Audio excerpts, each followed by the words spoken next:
अस्सलाम वालेकुम dear student. जैसा कि आज हमारा दूसरा लेक्चर है यूनिट 7 का मैट्रिसेस। ठीक है, तो पहले लेक्चर में हमने कुछ अहम चीज़ें, कुछ बेसिक जो नुकात थे, बेसिक जो टर्म्स थे, मीन्स कुछ डिस्कस किया था। आज उसको मज़ीद इस लेक्चर में डिस्कस करेंगे, जो रिमेनिंग टॉपिक्स हैं, और बाद में हम कोशिश करेंगे कि उसमें जो एक्सरसाइज है वो भी उसको सॉल्व करें। सबसे पहले, इससे पहले जो हम कुछ ना कुछ सीखें, तो अगर आप इस चैनल पे न्यू हैं तो इस चैनल को आप सब्सक्राइब करें और लाइक करें और कमेंट करें और दोस्तों के साथ शेयर करें ताकि उन तक भी ये मालूमात पहुंच सके और वो भी फ़ायदा हासिल कर सकें। क्योंकि ये अभी जो सिचुएशन चल रही है वो लॉकडाउन की सिचुएशन है, तो लॉकडाउन की सिचुएशन में मैं समझता हूँ कि ऑनलाइन एजुकेशन ही एक इम्पॉर्टेंट किरदार अदा कर सकती है हम अपने खुद को एजुकेट करने में। ठीक है, तो हमने क्या पढ़ा था? मैट्रिसेस।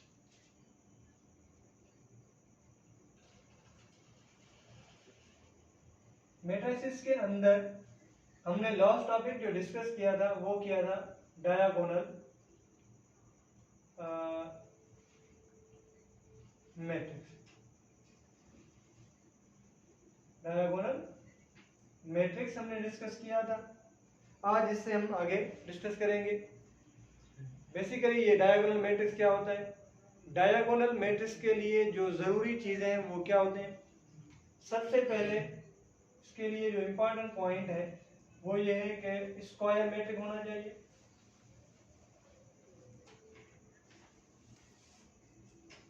और दूसरी बात जो इसमें इम्पोर्टेंट है वो ये है कि जहां पे i not equal to j, i not equal to j must be equal to 0। यहां पे भी i और j का ऑर्डर सेम नहीं होगा। i और j क्या है, मैंने आपको पहले बताया था पहले लेक्चर में कि जब कभी कोई मैट्रिक्स लिखा हो इस तरह C एंड मैट्रिक्स I और J, तो इसका मतलब ये होता है कि I मीन्स रो और J मीन्स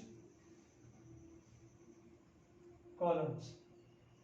तो जहां पे नंबर ऑफ रोज और नंबर ऑफ कॉलम्स बराबर नहीं होंगे, मतलब एक एलिमेंट उठाएं, उसकी जो पोजीशन हो वो सेम ना हो। जैसे कि 1 1 हो, 1 2 2 3 3 4 4 5 5, तो इस तरह जिसमें क्या है, अगर मैं यहाँ पे लिखूं C1 1, तो इसका मतलब ये होता है कि I बराबर है J के, मीन्स 1 बराबर 1 के, और C 2 2 लिख रहा हूं, तो इसका मतलब ये होगा कि यहाँ पे भी I J के बराबर है, मीन्स 2/2। तो ये सिचुएशन इस डायगोनल मैट्रिक्स में ये नहीं होगी। जब कभी भी I और J डज नॉट इक्वल ना हो, डज नॉट इक्वल, तो वहां पे वो जो एलिमेंट होंगे वो होंगे 0 0 डायगोनल मैट्रिक्स में। बाकी जितने भी मैट्रिक्स होंगे जहाँ पे I और J का ऑर्डर बराबर है तो वो 0 नहीं होंगे।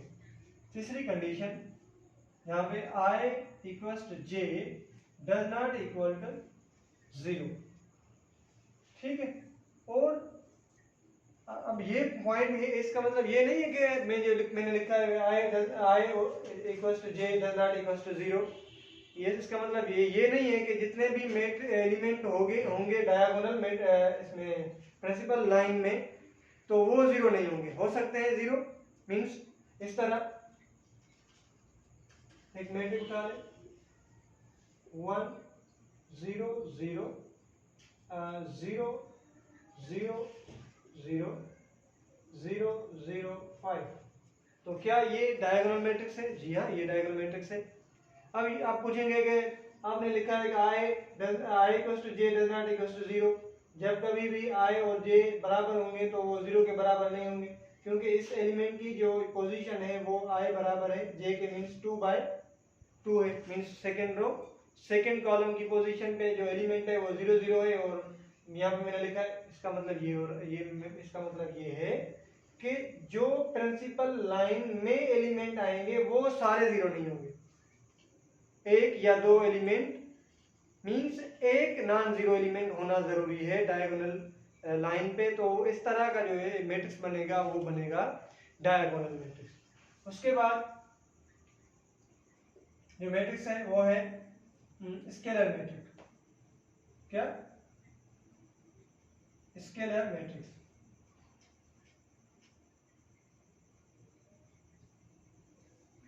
स्केलर मैट्रिक्स के लिए कौन सी चीजें जरूरी हैं? स्केलर मैट्रिक्स के लिए कुछ पॉइंट्स हैं। एक वही सेम पॉइंट कि स्क्वायर मैट्रिक्स होना जरूरी है।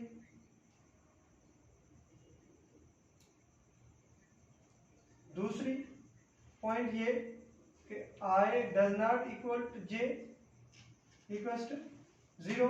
जब कभी भी I और J बराबर नहीं होंगे तो वो एलिमेंट क्या क्या होंगे? 0 होने चाहिए। थर्ड पॉइंट,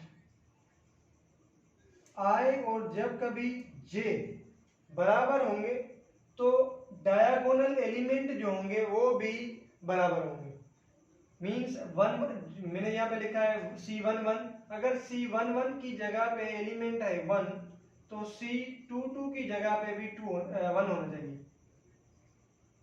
C33 की जगह पे भी 1 होना चाहिए। अगर यहाँ पे C11 की जगह पे 2 है तो C22 की जगह पे भी 2, C33 की जगह पे भी 2 होगा। तो इस तरह का जो मैट्रिक्स बनेगा वो बनेगा स्केलर मैट्रिक्स। स्केलर मैट्रिक्स का आप एक एग्जांपल लेके उठा लें।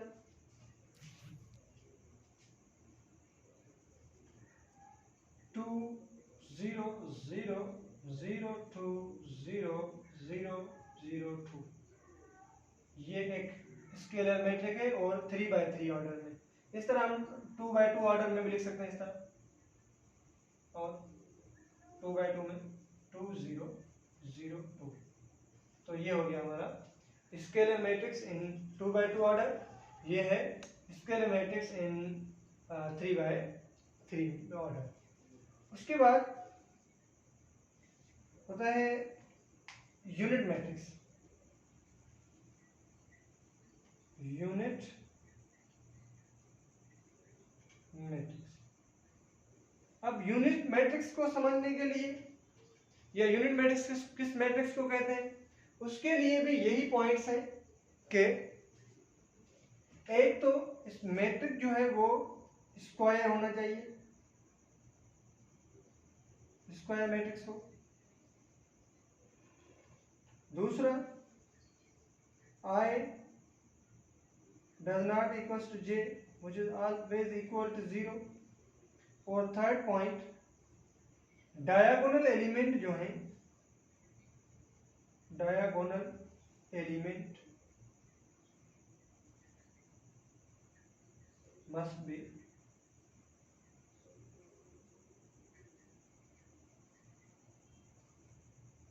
equal to 1। I बराबर J के जो होंगे वो बराबर होंगे ऑलवेज, I बराबर J बराबर 1। ठीक है, I और J जब बराबर होंगे तो वो एलिमेंट जो होंगे मैट्रिक्स में वो होंगे हमारे 1 1। तो इस तरह का जो मैट्रिक्स बनेगा वो बनेगा हमारा यूनिट मैट्रिक्स। ठीक है, अब मैं इसी को ही अगर मैं यहाँ पे लिख लूँ यूनिट मैट्रिक्स का एक एग्जांपल 1 0 0 1। अब ये जो एलिमेंट है ये है डायगोनल एलिमेंट। बहुत सारे सवाल पूछते हैं कि ये तो मेन डायगोनल एलिमेंट है, अदर डायगोनल एलिमेंट क्या होते हैं?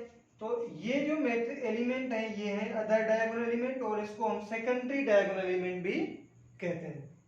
ठीक है, ये चीजें जरूरी हैं। डायगोनल, स्केलर और यूनिट मैट्रिक्स में क्या फर्क है? ये जो यूनिट मैट्रिक्स है ये हमारा डायगोनल मैट्रिक्स भी है एक जगह, स्केलर मैट्रिक्स जो है वो भी एक डायगोनल मैट्रिक्स है, लेकिन हमारा ये जो यूनिट मैट्रिक्स है ये हमारा डायगोनल मैट्रिक्स नहीं है। डायगोनल मैट्रिक्स में क्या है कि सारे एलिमेंट जीरो हों सिवाय उनके जो मेन प्रिंसिपल लाइन पे, मेन डायगोनल लाइन पे जो एलिमेंट आ रहे हैं वो जीरो ना हो, इसको बोलते हैं हम डायगोनल मैट्रिक्स। लेकिन यूनिट मैट्रिक्स में कौन सी चीज है कि ये जो डायगोनल एलिमेंट है वो 1 1 होना चाहिए।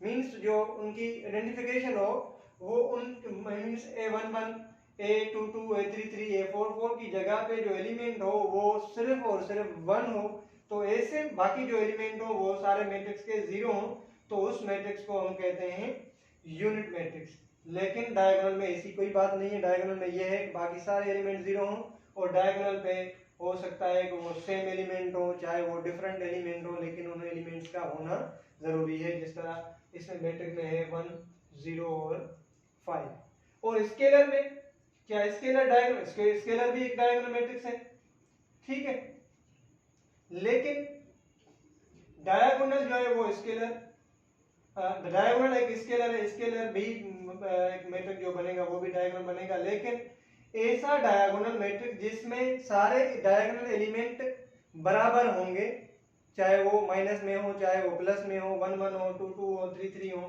तो उस तरह का मैट्रिक्स जो बनेगा वो बनेगा हमारा स्केलर मैट्रिक्स।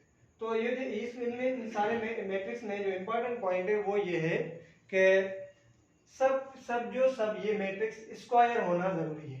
स्क्वायर मैट्रिक्स होंगे तो हमारा डायगोनल भी बनेगा, स्केलर भी बनेगा और यूनिट मैट्रिक्स भी बनेगा। अदरवाइज ये हमारे डायगोनल या स्केलर, अगर मैट्रिक्स हमारा रेक्टेंगुलर हो, रेक्टेंगुलर किसको कहते हैं, जिसमें number of rows does not equal to number of columns, हमने पिछले लेक्चर में डिस्कस किया था।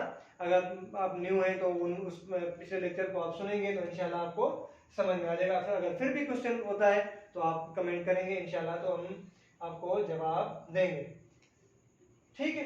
तो ये हो गया आपका यूनिट मैट्रिक्स, स्केलर मैट्रिक और डायगोनल मैट्रिक। अब बात यह है कि स्क्वायर जो मैंने लिखा है, स्क्वायर मैट्रिक्स क्या होता है। स्क्वायर मैट्रिक्स ऐसा मैट्रिक्स जिसमें नंबर ऑफ रोज इक्वल हो नंबर ऑफ कॉलम्स के, तो वो मैट्रिक्स कहलाता है स्क्वायर मैट्रिक्स। ओके, नेक्स्ट हम पढ़ेंगे,